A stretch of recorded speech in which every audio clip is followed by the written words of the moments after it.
What's going on, guys? Eminem Gaming here, and today we're back with another video, and today we're going to be carrying on from yesterday's video about Bethesda and how I personally think Sony should react.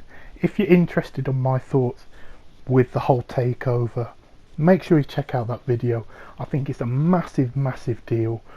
I also think it's a real sign of intent from Xbox.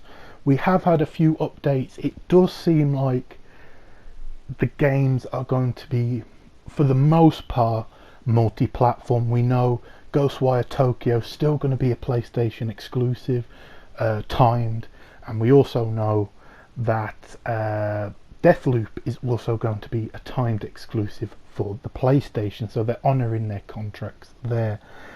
So we got a bit of info on that. Obviously, it makes sense, doesn't it? $7.5 billion. You want to make that money up. You're basically making Sony pay for your development costs, or the PlayStation fans, and letting your console gamers benefit from the Game Pass. I think it's a very smart move. It's a way of generating funds. Yeah, I think very smart from Xbox. I have to give them massive credit. But it got me thinking, we've had, even way back when we first heard about the PS5, about developers, Sony is trying to add to their first party developers, and it got me thinking of 5 realistic or semi-realistic publishers that I think Sony should buy and increase their first party lineup with. And the first one we're going to start off, and probably the most ambitious one on the list, but still one I think with a great relationship with Sony and some financial issues, I definitely think there is a deal to be done if the money can be put up. Whether that's the case or not, we'll find out. But the first one we're going to say is Capcom. Now, just to list a few games: Street Fighter, Mega Man, Devil May Cry, Monster Hunter, Dead Rising, and that's not even including all the games Capcom has. They're a massive, talented development studio. They have incredible amounts of talent, and they also have the IP to back it up. We know Sony likes to grow developers. We know Sony likes to expand their developers. You look at Insomniac, you look at Guerrilla, Naughty Dog. They always expand their developers, or they at least try to. And yeah, I do think Capcom would be very smart. The reason I think this is semi-possible, is simply because we know Capcom has had a little bit of issues with, they've had a few issues with like funding the games. They've had to do a lot of timed or full console whatever exclusives because they don't have that much money. So I think this one would be a very smart buy from Sony. I think it would be a great counter to Bethesda, but it would also be a sort of financial option, or it would be something that would make a lot more financial sense for Sony than being able to pay 7 to 8 to 9 to 10 billion dollars on a company, like Rockstar, for example. That simply is just outrageous money. I can't see Sony paying it. I think Capcom could be a lot of money, but definitely a worthy adventure. So yeah, that is one that I would like to see. And we already have Street Fighter 5 sort of console exclusive. They do a lot of sort of consoles and timed exclusives, so yeah, that's one.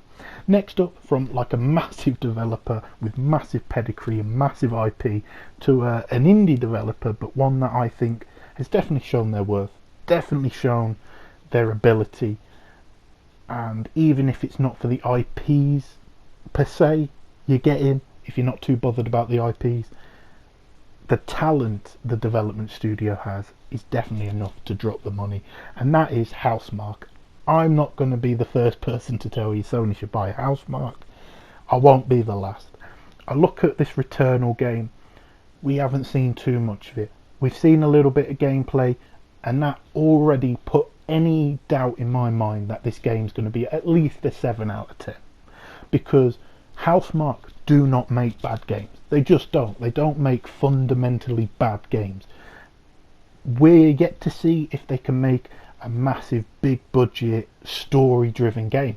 We'll see with Returnal. But from a gameplay perspective, I can already tell it's going to be great. Could it be a bad game in terms of storytelling? Of course. Could it not, have some issues? Of course. But on a gameplay perspective, Housemarque just don't make bad games. And a lot of developers nowadays, they focus on graphics or they focus on story over gameplay, which is okay. But Housemarque, gameplay comes first. Even in their first big, massive, big budget game, first AAA game, gameplay comes first. So yeah, that is a studio I definitely like Sony to buy. I think most, if not all, their games have been exclusive to PlayStation. Of course, I don't have the list on hand, but you're talking Resogun, you're talking Alien Nation, you're talking loads. They've had a lot of games, and yeah, I think Sony should definitely pull the trigger on that and bring them into the first party studios. The next one, a bit of a risky one, not because I think it would take too much financially, but because they simply haven't made many games of their own. But that's maybe where Sony could potentially benefit from this deal, because you're not paying for all the IPs, you're not paying for the prestigious name, you're not paying, for example, we said Capcom earlier, you're not just paying for Capcom and their staff, you're paying for Street Fighter and Mega Man and Devil May Cry. With this studio, you're not really getting any IPs, but you're getting an incredible amount of talent.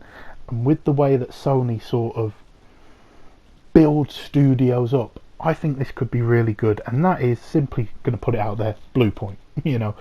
I played Shadow of the Colossus remake, breathtaking. Now, of course, you've got a base of a game to go off. You've got an absolute masterpiece of a game to go off, and that's fine. But you can't take away everything that they've done with it. You can't take away what they've done with Demon Souls, the remake. What they did with the Uncharted collection. They're an incredibly talented developer. Would this be a risky move? I'd say so. But with what they've learned over the years by remaking these massive games, it's very hard to remake a classic game and not have something that will upset the hardcore audience. And Bluepoint always seem to nail it, so they know what gamers want and they deliver it. So again, it would be a risk, but with the relatively low purchase price, with the talent and the experience that they've gained, I would say pull the trigger on that one. Absolutely. Next one, this might actually cost more than the first one now that I actually think about it and I look at the IPs that I've written down. Little bit of a dream, and it's almost like a two-part. My last two are kind of interconnected, but let me dream a little bit on this one, and that is Konami. At least Konami games, and let me tell you why. This is semi-possible, but again, probably less likely than Capcom. Simply put, Konami don't seem interested in making games no more. They seem interested in pachinko machines, they seem interested in movies, they seem interested in everything but gaming. They know they've lost a lot of hardcore fans with how they treated Kojima, how they've, gone about their way, how they treated, Metal Gear just coming off Metal Gear Solid 5 with Survive. We know that they're not very popular. They probably know that too. By being purchased by Sony, it would almost be a fresh slate with them. Now, where you maybe have to have an agreement where Konami gets to still make their pachinko machines and all that sort of stuff, and and they take a huge lump sum just for the gaming rights, maybe even the movie rights, and include it in Sony. I'm not too sure, but it would just be a dream to have Silent Hills back, to have Metal Gear, to be able to reboot Metal Gear again, to have Castlevania back, Contra, all these things. How you'd work it out with PES, it'd be difficult, but PlayStation do sponsor the Champions League, so it is, possibly could work something around that. Obviously, we know MLB The Show has gone multi-platform, so potentially this could be that exclusive sort of sports game Sony may want to fill in with. We don't know. It would cost a lot of money, but if you were to tell me one of these out of the five that I would want the most, it would be Konami, because I feel with Capcom, even though it'd be great to have that financial security, they're still going to make great games. I mean, Street Fighter 5 had issues, but it is a great game. You know, they do make fantastic games, and I'm not too worried about them. My worry is with Konami, if they were to bring back Silent Hills, that'd be a complete mess. If they brought rebooted Metal Gear, it'd be a cluster, and people would be naturally and fairly upset. I feel with Sony, certainly they don't make 10 out of 10s all the time, they certainly make mistakes, but they do care about their IP and they do make quality games, and yeah, it would just be fantastic. It is a little bit of a dream, and we're going to go on to the last one here, and let me know, guys, of course, what is your 5, 3, whatever, how many you want Sony to pick up if you're a PlayStation fan. Do you think they even need to? Do you think their first party lineup's strong enough? But let me know. But again, you'll see where I'm going with this, and that is Kojima Productions. Now, it's almost like a dream at this point, but you know, obviously this is just my opinions and thoughts, so it's certainly nothing official. But for me, my thoughts are, you get Kojima Productions. Obviously they only have Death Stranding, which didn't sell massively. It sold okay. I think it sold a couple of million, but I know Sony put a huge amount of investment into that product, where it probably wasn't the most profitable. But I do feel that you bring Kojima in, you've got the talent that's Kojima, you've got his amazing staff that he's got, you have all these great IPs from Capcom, from Konami, reboot Metal Gear from a guy that actually loves it and gives him the full time, full freedom to make the Metal Gear game he wants. Maybe I'm wrong, maybe this is impossible, but this is something that I'd certainly love to see. Again, I know Death Stranding was a bit of a, I don't know, a bit of a 50-50 game with people. You either love it or you hate it, like Marmite.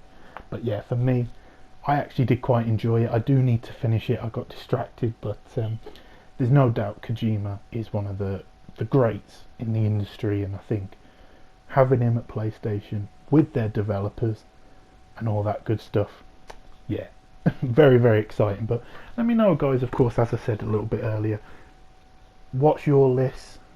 Are any of these on it? Is it completely different? Let me know. And as always, if you enjoyed the video, make sure you leave a like. If you are new here, make sure you subscribe. I'm getting back into maybe not daily uploads, but trying to upload whenever there's something of interest or I'm passionate about a subject. So, you know, if you do enjoy it, yeah, stick around. There's going to be plenty of content coming, streams, all that good stuff. But yeah, without further ado, guys, I'll leave you, and I'll see you in a new video very